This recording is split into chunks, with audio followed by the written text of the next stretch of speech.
that did nothing. Okay, whatever. The one thing no one tells you about doing thin brows on yourself is they're never even. They're never even. I always have this eyebrow go crazy, and I did such a good job shaping it the other day, but then I overshaped this one. So now this one looks crazy, and this one is usually my good one. The things we do for thin eyebrows. Every once in a while I think about just growing my eyebrows back, but then I remember how much I hated my eyebrows before I started to shape them, and I cannot afford to just go to a brow artist. Anyways, you don't want to hear about that. That's random.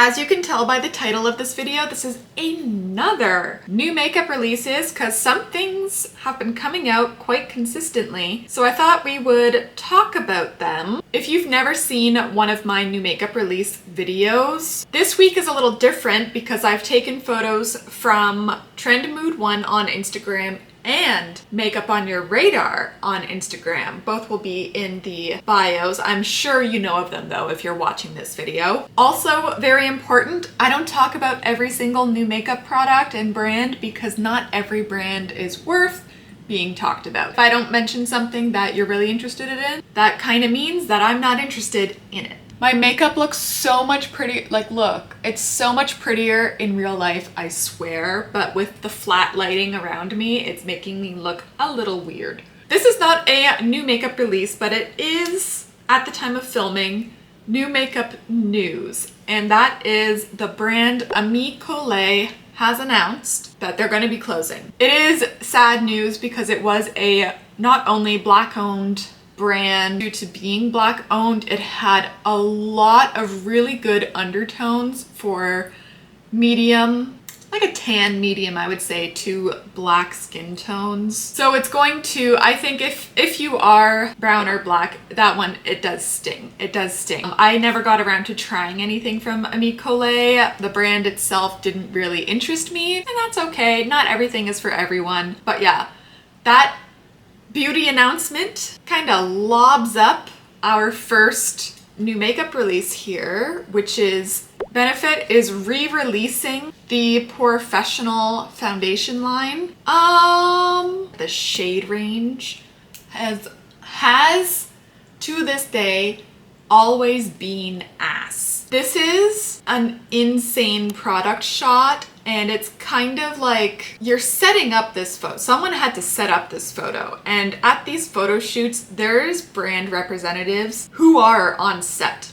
for these kinds of things. And I don't know why you would set up this photo and you have like one black shade, like rich, deep black shade. You only have one. And then you can take like a snapshot of like the top midsection a little bit to the right, and all of those shades look identical. Granted, the frosted container is always deceiving. I don't really love frosted containers because they kind of skew what the color looks like, but that whole mid-tan section, crazy. That whole bottom white section, crazy looking. Like, this is crazy product photography, and I don't understand. I don't understand. Okay, next, the Dior Backstage palette has released a new quad. There's like a revamp itself. I think the formula has changed again because Dior is going through all of their powder products right now, and they have been reformulating everything. But they've also relaunched this super cute, I'm into this, powdery pastel-y highlighter section. I think this is replacing the universal quad, which is the top left one that was always universal, and I can use two of those shades, the two bronzy browns, no way on this planet. So I think the new pinky one is going to be before the universal, and then there's the tan and the dark or deep. I don't know. I can't remember how they organize their darker shades. And they've also redone the packaging, and I hate this packaging. I hate it. It's so ugly. I love this simple Dior packaging. I think it's so much sleeker than this. This just reminds me of like, it's giving McBling. If you remember McBling being popular, that's what it reminds me of. And I find that that is a style that is very hard to market to everybody. This will be on my mind consistently until I see it in store, but more for the highlighter, not because of the packaging. I could care less about this packaging. I think it's so hideous. So much so that I would contemplate depotting this and figuring out how to get it out of my life, which I feel like could be a hot opinion because I think a lot of people hated the other Dior packaging. We're going on a tangent. You're coming with me. The thing I don't like the most about the Dior Backstage line is it used to be the more affordable Dior beauty products. That was the whole point. It was meant to be on the go, behind the scenes at runway shows. Oh, everybody uses this Dior beauty for fashion week. And then I think because it was the more affordable version, it kind of became the most popular version because Dior Backstage used to only be sold at Sephora and now they're not. Now they're in every department store. But I don't think that the Dior Backstage is good enough to earn the fact that it is the same price as the standard Dior beauty products. I said what I said. I think it's really annoying to have the more inexpensive line slowly get more and more and more expensive over the years just because it's the most popular. I don't like that. I think that is a little greedy on their part, but they're Dior beauties, so like what else do you expect? Okay, new from Makeup Forever, another, excuse you, it's my annoying upstairs neighbor, smokes a lot. Anytime you hear that, that means he's smoking again. Makeup Forever has been on this now years-long reformulation and relaunching new packaging of their basically entire makeup line. So this is the new concealer, and I think this is the one that replaced the kind of longer skinny one with the black cap. I think this is the replacement for it because it's the HD skin line, which they did the revamp with the foundation as well. I don't know why I said it like that, but you can see here on the packaging, it has like a screw cap to have the wand, and then it has, I'm assuming, just a pop-off cap, and there's a brush, which is innovative, right? Like this isn't really something we see every day in the beauty world, but this looks like it has bristles on it. And if you think I'm carrying my concealer over to my sink to wash it, you're crazy. And I think that's really gross. So if you are someone who is a huge stan of Makeup Forever and you're very excited for this concealer, remember to wash this brush tip or it's gonna get so nasty so fast. I hope there's some way to detach it to make cleaning easier rather than having to hold my whole entire makeup product with water and it potentially getting wet inside. Also bad, fresh water inside a product that shouldn't have it. Also not recommended. This is just strange. I don't really have anything to say on the colors here because if you know anything about Trend Mood, I always speculate that she posts these edits on purpose to make people mad to comment on the fact that it's 50 shades of beige and no black colors. And I'm expecting them to have way more deep dark colors, and if they don't, I will eat my words. But just know that you have to use your head a little bit when you're looking at these new makeup things because a lot of this can be rage bait for you to comment being like, where's the dark colors? Unless it's like the full product photography like the Benefit foundation, you need to look at these releases with a grain of salt because she has to make her money too, and that comes through shares and comments. Oh yeah. So I know I say this. If you've watched my new makeup releases series, you'll know that in almost every single new makeup, there's a what's her name? Natasha Denona product. And every time I'm like, this might be the product to make me buy Natasha Denona. And I never end up buying it because that's how the brand operates for me. It's very much like I like the idea of Natasha Denona, but there's never anything about it that really makes me put it at the front of my mind to make it my next purchase. But this liquid bronze, I believe it's a bronzer serum, so it's not as deeply pigmented as the swatches are. This is nice. This is nice. If you are medium to deep, you have to let me know what these shades are like for bronzing. They look fantastic to me, like the entire range from fair to deep. This looks like a great color selection, and for it to actually be called bronzer and have it be bronzer shades, that in and of itself deserves like 20 stars to the Natasha Denona team, because oh my god, that never happens. So I'm very interested in Bamboo, obviously the lightest shade. I'm kind of interested in Foxy because it's a little bit more rosy, but I'm also not a bronzer girl, so I really don't know the differences and which one would be more beneficial for me. But my eyes are on this for sure. The swatches are a little crazy on the models, but I think that's more to just show the color. Yeah. Snaps to Natasha Denona on that one. I'll be thinking about that for a long time. This has already launched. This is the Danessa Myricks Color Fix Sticks, which in the product photography of this, I didn't realize that she has now trademarked the term Color Fix. So it's the Color Fix TM sticks. And it is a metallic on one side and glitter stick on the other, but the packaging of it is crazy.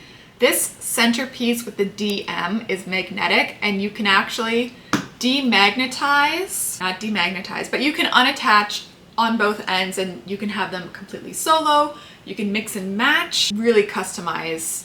I think that Danessa Myricks is very smart leaning into this whole customization aspect of her brand, and she's really just relying on magnets, it seems. The use of magnets, which can be expensive, so the cost of the magnetization has probably driven up the price of these, but I think it's worth it because no one else is doing this. The one thing I will say is because it's two full-size eyeshadow sticks in one, it is crazy big. When I've seen these pop up on TikTok, it's like people are holding up a lightsaber to their face because it's so huge. So storage wise, for me personally, I don't know if the storage would be that amazing. The shades that are launched, I'm not into really. Like, it's a lot of neutral. It's a lot of neutral. Of course, I'm interested in the Duo 9, the blue, and the Duo 8, the like gray purple blue, and Duo 1, the taupe. That's my vibe. Everything else, not interesting enough for me to purchase. I don't think I will purchase these. I think I want to swatch them first to see just what they're like. I have really been into swatch first, buy later, just for one, once you swatch something and you take a look at it, it's a lot easier to determine if you really like it or not. So I've been really relying on that, and it helps cut back on the amount of makeup you really purchase. If you find that you are liking everything, that's a good way, and it's a good rule to add to your life, to really be like, if I can't swatch it, I can't buy it. And you can make up your own rules for drugstore makeup because obviously they don't have samples of that. Also, a product that has been released by now. These are the MAC Lip Glazers Glossy Lip Liners. There are 8 shades, and I do have them. I have all 8. All of these were sent in PR. I got them. I've played with them. I have, can we see? Yeah, we can see. I have Whirlin on my lips today with a little bit of MAC Greige as well to cool it down even more. To keep it short and sweet, I have my own short up I'll link it down below as well that you can see my full first impressions of this product. To summarize it for you here, if you really don't like watching shorts, is unfortunately, I do like this, and it isn't glossy, it just has a sheen to it, and the sheen kind of dissipates the longer you wear it. It applies like a lip liner. It's not a full-on gloss stick on your lips. The only thing and the only reason why I will not endorse going out and buying this is it is only 0.25 grams of product, and the standard lip liners from MAC are 1.45 grams of product, and they're both $32 Canadian. So the price per gram is out of control on this in a bad way. It's gnarly. Unless you have money to burn, I don't really recommend these because the price per gram is unfortunately a little bit too high. And that's all I'll say. Okay, next, these are the Makeup by Mario liquid eyeshadow, well, liquid, but like cream eyeshadows in a little squeezy tube looking thing. I think it would have been a lot cuter to have it as a squeezy tube instead of a doe foot, kind of like Danessa Myricks' Color Fix Originals, but just like really long, kind of like a toothpaste tube. I think that would be a lot easier. Again, shout out to Miss T, Letitia Grant Makeup. She did her short slash TikTok slash reel on these. Because she's a working makeup artist, she definitely has more product experience and immediately clocking what's not going to work. And the fact that this is a doe foot into the eyeshadow, she said, it's going to dry up a lot faster because like a mascara, every time you go in, you're pushing air into the product, and you kind of like that in mascara, but you don't want that in an eyeshadow, especially something like a semi-matte like these are. I was really interested in the mauve shade. I think it's gorgeous. It reminds me of Taylor Gray by MAC. But after Letitia's video, I don't know if I want to get these anymore. Oh, it's such a shame because it looks gorgeous, but if the product packaging does have that problem, I don't know if I'll get it. So I'm going to just kind of wait maybe a month or two to see how many it dried up immediately comments they get on Sephora reviews. So this is like a we'll wait and see situation. Oh yeah, this is interesting. This is a new brand launch, which really we haven't seen in a long time. So that's interesting. This is God Mode, and I think it is by a few models and a makeup artist. There's like 3 creators of this. If I was in high school still and this came out and it had this like anime, when I was a little weebo and I saw this like anime inspired makeup, I would have loved it. This highlightery balm is the only thing I'm really interested in. I think if you have olive skin, this green highlighter will look so good. The lip glosses I am interested in, but I really don't like the packaging. If I can't stand it upright, I don't know. It's just a peeve of mine. If I can't stand something upright, I tend to not really reach for it. Even if it just sits in like a purse or something, I want to be able to sit it down on a table while I reach for something else without having to roll. And I know this is oblong, so it won't roll, but it's just, I like a uniform container. I don't like asymmetry in my product packaging. And I think right now it's only available in the United States and they don't do shipping outside the continental United States. So that also annoying. Ilia is coming out with baked blushes, and you may look at this and go, that kind of looks like Rare Beauty, and it kind of does, but I'm really interested in this. I used Ilia before it was cool, okay? I used Ilia when they only had like a serum, a transparent powder, and something else. I was obsessed with the transparent powder back in the day. I'm talking like 2017, maybe 2017, 2018. Anyways, pre-COVID, I was so into it, but they are coming out with quite a good blush line, I'll say. I think the deeper tones need to be better, but I love these like gray Glimpse, Flutter, and Breathless. I love that. No one is doing these colors anymore. And the shade Glimpse, they describe as a mauve rose. I'm into that. I'm into that color. So I need to see if this is an online only thing in Canada or if they will have it at a Sephora that I can swatch and compare, because it looks a lot like Flirtatious by Pat McGrath Labs. But if this one is just ever so slightly more pink, I think I'll like it better. The muted nature of it is just gorgeous. We are now jumping into products that I took from Makeup on Your Radar. This is the Adept Cosmetics, their newest palette, which is an indie brand if you've never heard of them. I cannot tell you what the actual palette's name is. I think it's the EBE palette, but it's like the second edition of it. Gorgeous.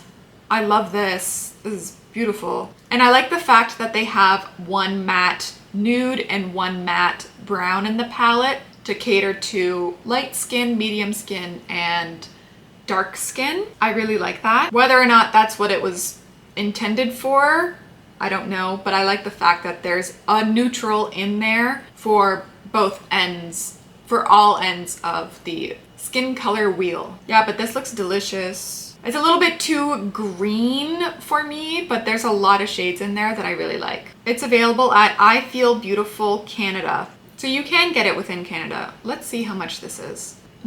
It's not launched yet, but I'm going to assume it will be $100 to $120 because that's what the two newest eyeshadow palettes were. And that looks like the new packaging that they're starting. So that is a lot of money, and I unfortunately do not like enough of the eyeshadows to spend $120 on this palette. So that's a little too bad. Stila has come out with a Quint, a 5-pan eyeshadow palette.